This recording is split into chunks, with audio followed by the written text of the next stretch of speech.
Hello, everyone, and welcome to another episode of Light of the World.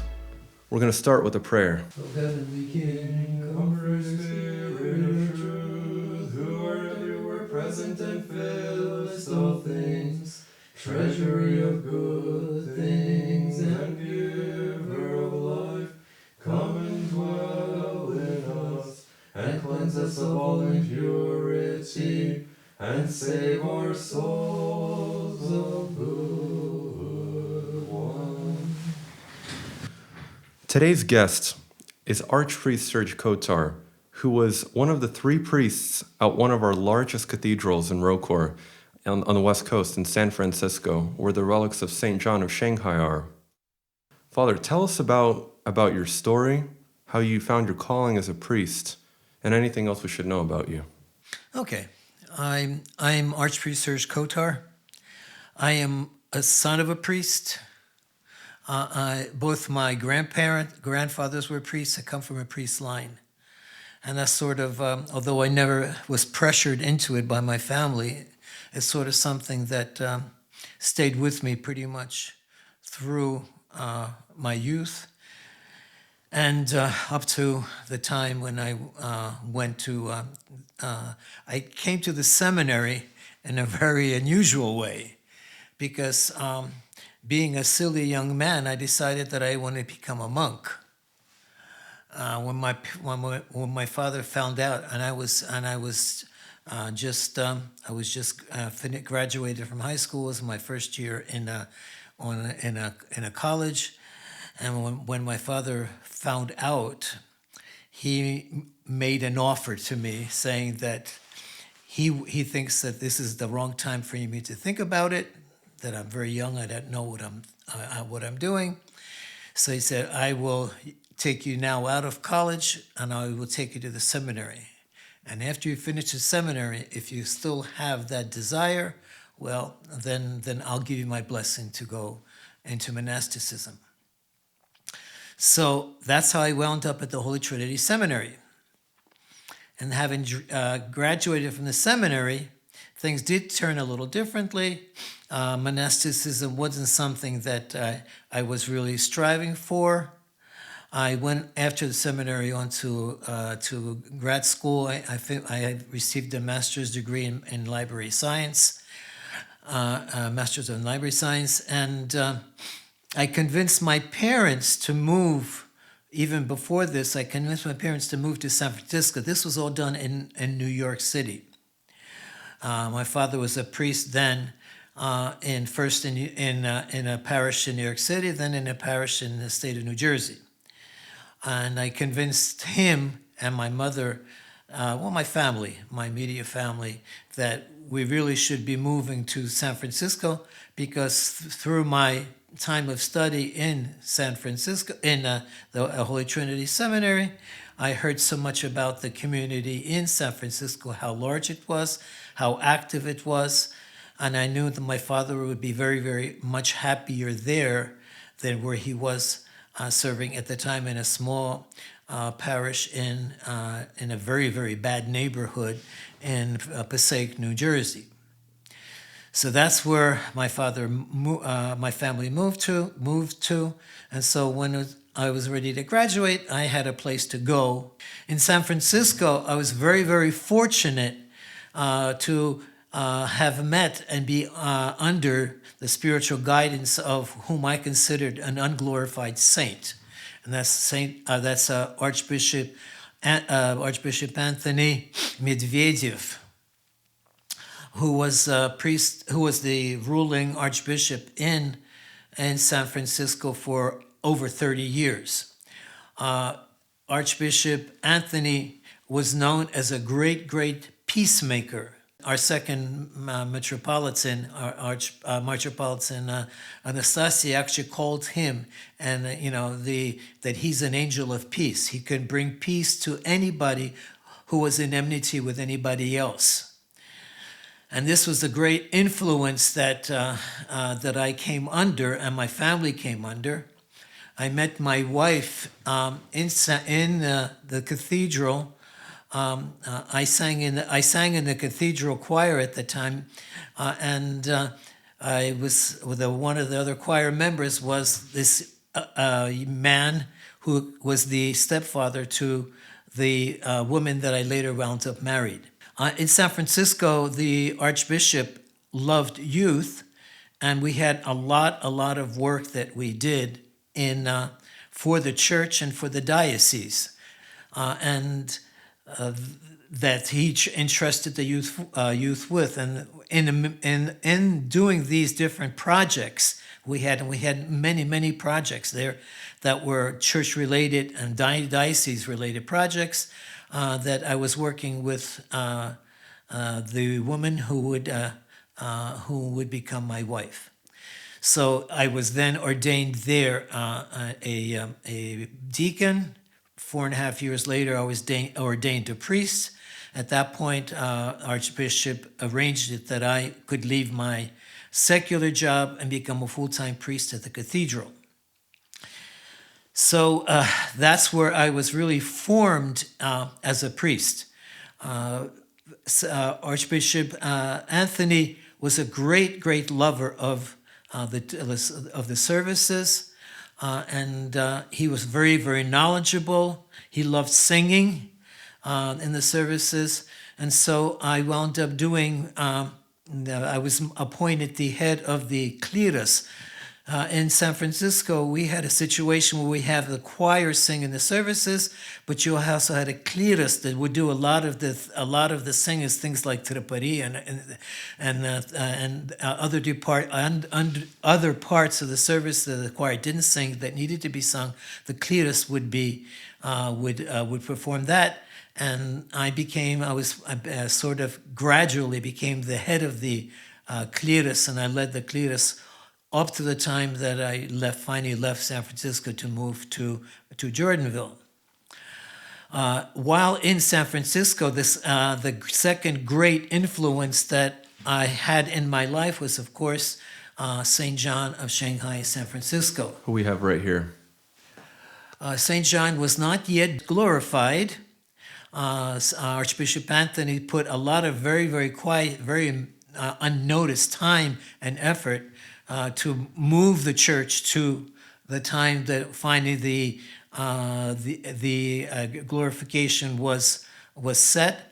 And with Archbishop Anthony, I was part of the group of clergy that were authorized to witness the relics of St. John before the glorification. We had to go down to the sepulchre, where the relics of St. John lay before the glorification. They were under the altar. We had a very nervous time about that because San Francisco was already then a very anti-Christian city, very intolerant, and we were afraid to announce this event because the San Francisco has a history. It's on an earthquake fault, and there have been serious earthquakes there. And so the city at the beginning of the 20th century, they closed all the cemeteries in San Francisco and moved the bodies out into a neighboring little town called Colma, where they would be reburied, and nobody was allowed to be buried within the San Francisco proper. So therefore, we of course wanted St. John's body to be buried under the cathedral that he was very instrumental in its building, and so we had to really keep the glorification details pretty much undercover, so the city doesn't hear about it. We were afraid that if they would hear about it, then they would order us to take the body and move it out to Colma, and we would not be able to keep it there any longer under the cathedral and the sepulchre that was specially made for that purpose. We were very fortunate at the time St. John died, that the mayor of San Francisco was George Christopher was a Greek Orthodox person, so he was able to move through the city government a special dispensation to have St. John buried there under the cathedral. And now, some years later, decades later, when we're planning to have the glorification, therefore open the relics and move them up into the church, we were afraid of the city hearing about it, so like everything was kept very, very quiet. And the openings of the relics was done in the middle of the night with nobody knowing anything about it except the people that were in the small group that were authorized by the Synod of Bishops to perform this function. Up to that point, I never heard of Saint John of San Francisco, despite the fact that I was a seminarian, and I really knew very much about him. And so, in the work that I did with the glorification, even before, because we would have all through the time up to the glorification on Saturday evenings before the vigil, we would have a general panichida in the sepulcher where people from around the world would send in their names to be read during this panichida along with St. John. And so doing this work, doing this servicing, doing the preparation, I learned everything that I needed to know about St. John, and St. John became an extremely, extremely important saint in my life because he was very instrumental in my move to, when I was ready to leave San Francisco, move back to Jordanville. He played an instrumental part in my life because we would go to San Francisco, to the relics of St. John whenever there was any kind of need. My wife and I opened the St. John's Orthodox Academy, a full-time school at the cathedral, which at that time was the only full-time Russian Orthodox school in the United States. Fortunately, we have others to open up since. And so this work and the glorification and all this opened up to me all of the information about St. John, including reading so much about him and the miracles that he had performed, the life that he led, meeting the people, many people who still knew him from the time they lived in China. The older people were still there. The younger people knew less, but everybody was very much devoted to him. So when it was time for me to move on to move back to Jordanville, my desire was, because I really, really wanted to serve in a church where there was monastic male singing, and my son is the choir director of the seminary monastery choir in Jordanville. I really desired very much to move back. And amazingly enough, St. John played a major role in my being able to move back, because when we were starting to look for a house that we could buy near the monastery where we could live, it was actually St. John who found the house for us in a very, very unusual way. We found a house that was that had a lot of potential for us. And when we came to look at it the first time, we were very impressed with what we saw, and we kind of scattered. So it was myself, my wife, my son, his wife, and my two grandchildren at the time were scattered around the house, looking at different parts of the house, when my wife came to me and said, quick, you have to come with me. You're not going to believe this. I got a little sad, thinking there was something bad. And so I asked, well, what's wrong? What's wrong? She said, no, you have to see for yourself. And she took me upstairs to the master bedroom, which had a side dressing room, a large side dressing room, the size of a small room. And she said, look, what do you find in there? So I looked around, and what did I see? On the wall, there was an icon of St. John. The owners of this house were an elderly couple, American elderly couple who are neither Russian or Orthodox, had no idea who this icon was, who was depicted on this icon. They drove once through the monastery, near the monastery, and they decided to stop into the bookstore and see what the bookstore had. And in the collection of icons that were for sale there was this icon, and the woman got so attracted to it, she said, "Let's buy it." So they bought it and they hung up the icon in this little room, and the icon was hanged there for years until there was time for me to come to Jordanville. And the amazing thing was that we went the night before we flew from San Francisco to Jordanville, we had a malebin at the relics of St. John, which we usually did in important moments of our life. And we were praying for safe travel as well as for asking for his help to find us an appropriate house. And so when I walked in and I looked and I saw the icon, it was St. John staring at me saying, "You asked for my help, here it is." And of course, this was the house. Despite looking at 5 or 6 other houses, there was no choice. This became the house that we purchased.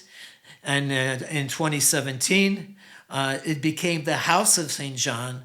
And it became a house that's not only our personal house, it's a house where many, many of the church activities are held. Two schools, there's a Sunday school, a co-op for homeschooling parents, different meetings and different appointments that are church related are held in this house.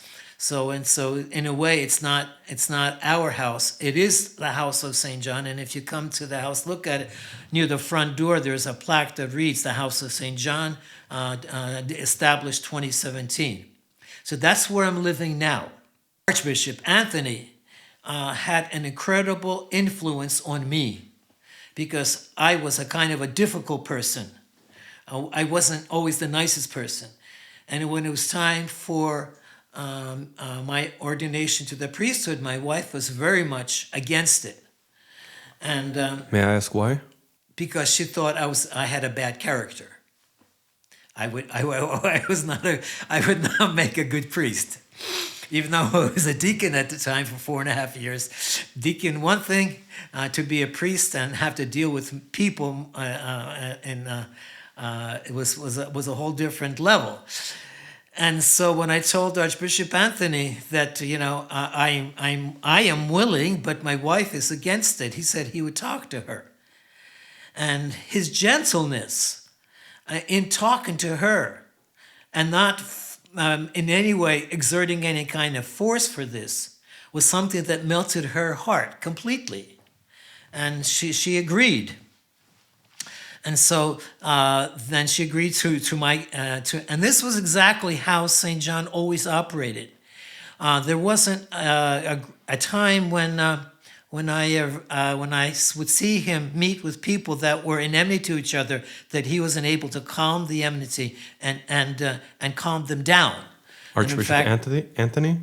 Archbishop Anthony Medvedev, yes. And as a matter of fact, there were 2 parishes in his diocese, one in San Francisco and one in Los Angeles, who began their existence only when St. John was appointed the bishop of San Francisco, because there was so much against him that they asked for to be not under him, but directly under the synod. Stavropиальные приходы. And again, Archbishop Anthony was able to in his time as the ruling bishop in San Francisco, already even before the glorification of St. John, is able to bring peace into these parishes and bring them back to be under of his diocese, the diocese of Western America and San Francisco, which showed the amount of true love that and the kind of the kind of person that Archbishop Anthony was. As I said, much of the effort in finally getting St. John canonized, even though it wasn't really that long time between his death and his canonization. Usually the space of time is much longer, but there was such an outpour of desire from the people who knew him, both from the time he was the bishop in Shanghai in China, how he brought the people out of China through to Babao, the peninsula in Philippines, because that was the only place they were able to go to, had to leave China because the China was becoming communist, and the only country that gave them any refuge was a new country of Philippines, and St. John's brought them there, and then he actually traveled to the United States, and himself lobbied before Congress to have a special law passed that enabled the United States to sponsor the people that were on Tubabao to be able to leave there and settle in other countries. And many of the people there came and settled in San Francisco on the West Coast, in Seattle, in Los Angeles, in South America. Others settled in Australia. A lot of the people moved there from Australia. So the work that St. John, he and the love that he had of the people put a lot of pressure on the bishops to move forward with the glorification. And of course, Archbishop Anthony had a big role in behind the scenes, so kind of pushing this through. Now, when I moved back to Jordanville, I was a seminary there for 5 years, and then for some almost some 30 years, a priest in San Francisco. So I moved again now to Jordanville, and I've been here now for my 5th year. Will be up in August. And I must say that I've been received here with such love and such warmth, both from our ruling bishop, Bishop Luke, who, by the way, as a kindergarten, I used to take him, my sister and I used to walk him to school every morning. And then the years we separated, and all of a sudden we're back here together. He accepted me so well, and the attitude of the monastery is so warm, and it's really, really growing. In the seminary, I've been also drafted to teach in the seminary.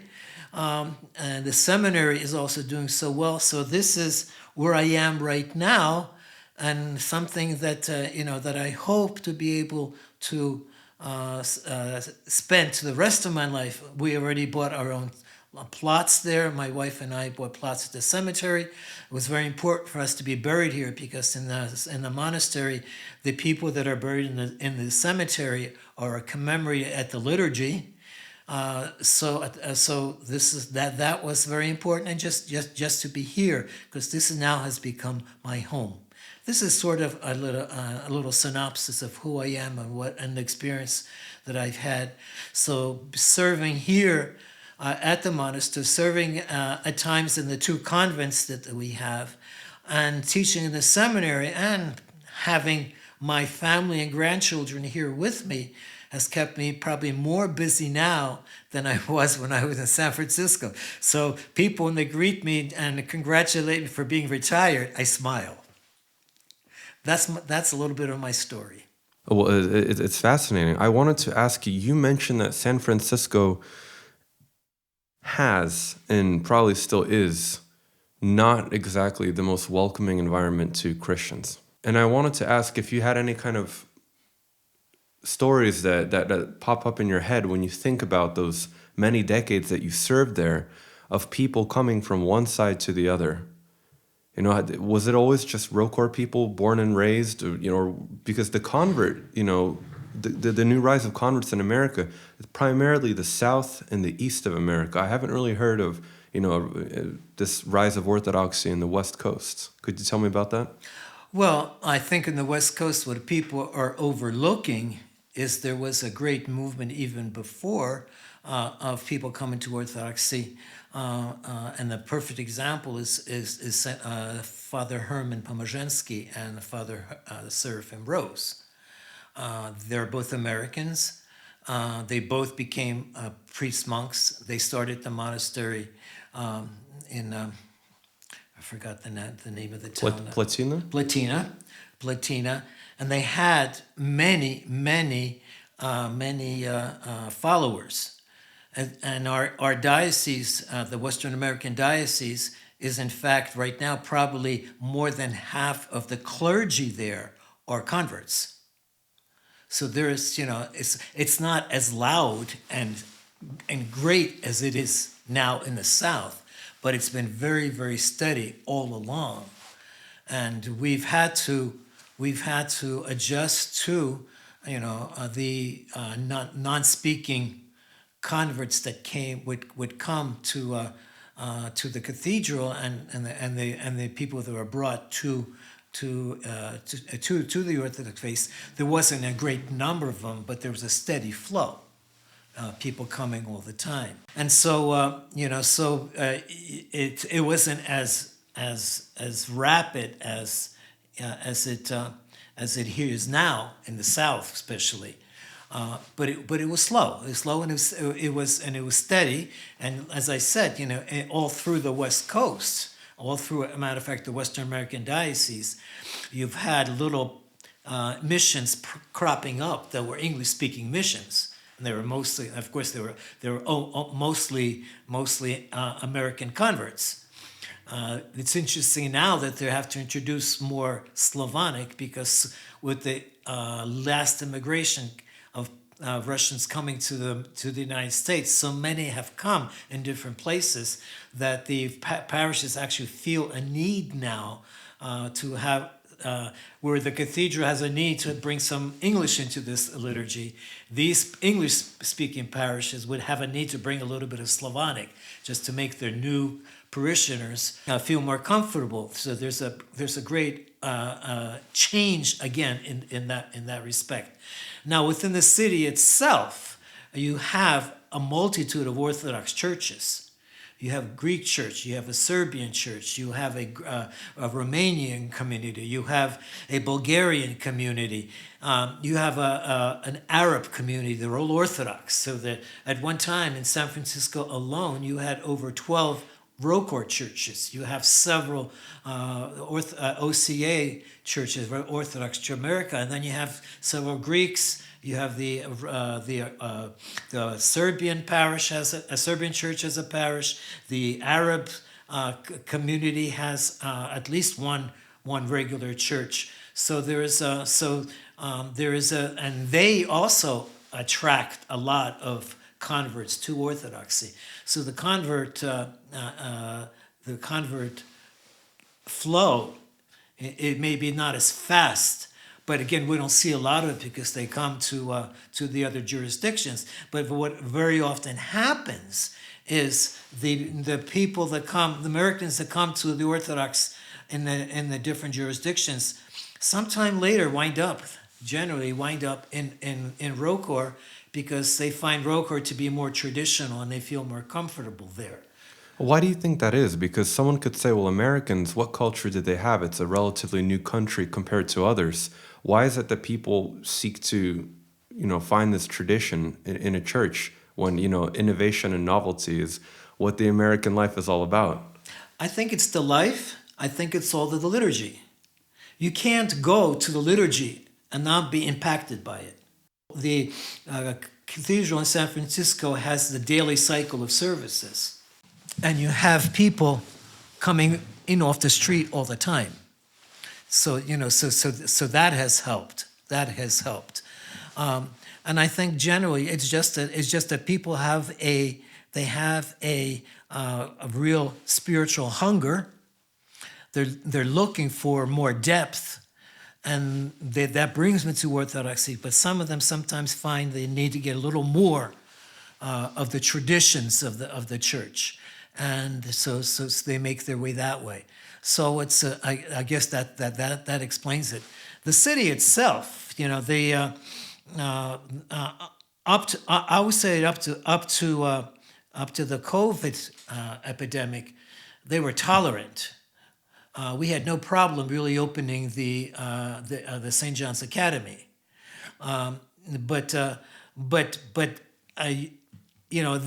they more or less ignored us.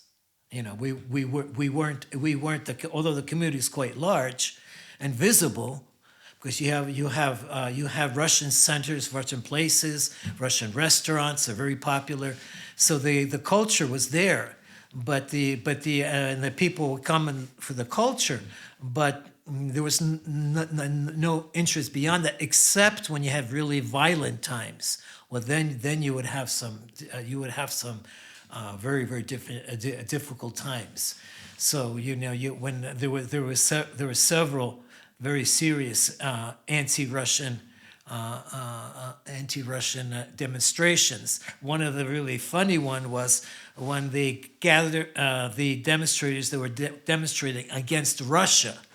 Because the Russian consulate was closed by the government, by the United States government there, they formed a protest again in front of the cathedral, and one of the activities of the protest was to take Russian vodka and pour it out on the street, which was almost like self-defeating, because the Russian vodka was coming from Russia. The more you pour vodka out on the street, the more you're going to have to buy later. So they're actually supporting the Russian economy in a small way, but it was still done in that way. But what do you call it? But when COVID came, well, then you felt it so much more. You actually had I remember on Pascha, during the day and during the night, you had police hiding behind buildings to make sure that nobody was coming to church. Are you serious? Yes, and peeking through the crack in the door. Yeah, things like this. Yes. So I think that explains it. Yeah. Wow. None of us know, I guess, how the future of Orthodoxy will be shaped in this country. But do you have personal thoughts on this? Or, for example, is there a hope, a message that you wish to pass on to future generations? I have a very, very strong recommendation, especially to the youth. Actually, to everybody, but especially the youth. One of the best things that happened to our church was when the church unified with the Moscow Patriarchate. We don't have that strong. There is a Moscow Patriarch parish in San Francisco. We don't have that close of a relationship with them. It's very friendly, but it's not. They have their life, we have our life. But the unification opened the doors for all the other jurisdictions to come in, and now there was a lot of interplay, both cultural and religious things between the different parishes, and it was actually a very pleasant time. There's a lot of we would have on the fifth Sunday of Great Lent, we always had a conference, a Lenten conference with lectures and discussions, things like this. And for the first time after, they came. Otherwise, they wouldn't come. They weren't allowed to come. And we never went to the different jurisdictions. So when that ended, there was a lot of camaraderie. Sadly, that has now been damaged by the actions of our Patriarch Bartholomew, because we can no longer allow, to a certain extent, it's still not really strong, but officially we can't allow the clergy from the other jurisdictions to come and serve with us, which they did, which they were very happy to do, and we can't go, for instance, commune in a church that now recognizes the schismatic group in the Ukraine. So that's been damaged. But I think So one of the things that I really recommend to people is don't become isolated. Don't wall yourself off, because you will then imagine the people that are behind the wall to be very different than they really are. And that's what we had. We were very isolated in the beginning. And when we lost that isolation after the unification, and it was a time of real blossoming of pan-Orthodoxy in the Bay Area. So my recommendation, and that's also something that priests need to keep in mind. Priests, even within your own church, when you become isolated, you develop problems. You get into trouble. So again, the communication between knowing each other, dealing with each other, is extremely important and extremely beneficial. So that's something that we really need to. And judging from my life that we had before, and judging what happened afterwards, I think that's a very, very important thing to keep in mind. And it's not ecumenism. No. It has nothing to do with going to other churches. It's only going to Orthodox churches. We don't kick out. We don't persecute any other religions. We can talk to them.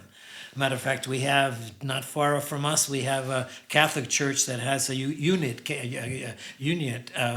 parish using one of their buildings, and that's there are that much contact with them. But we do have So there's this interplay there on social meetings, government meetings, things like that.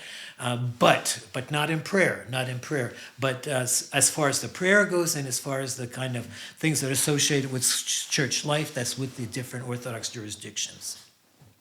I'm very happy that you came on this podcast. Thank you. I'm very grateful. God bless. If you have any finishing thoughts you wanted to share, you're more than welcome to. No, I think I talk too much. No. Does your wife say that about your sermons?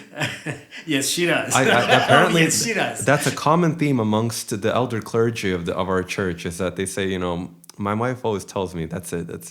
At minute 15, no one is listening, and at minute 20, no one is saved. That's the quote. Yeah. No, she has a limit of 7 minutes, and when you have 7 minutes with 2 languages, that's impossible to do. Well, I've heard that, in certain churches, I won't name, there have been priests giving 45, 50-minute sermons. Yes, there is. And as a matter of fact, our bishops are most guilty. Thank God our Bishop Luke is not, but Archbishop Anthony was one that was guilty. And his sermons could be very, very long and drawn out.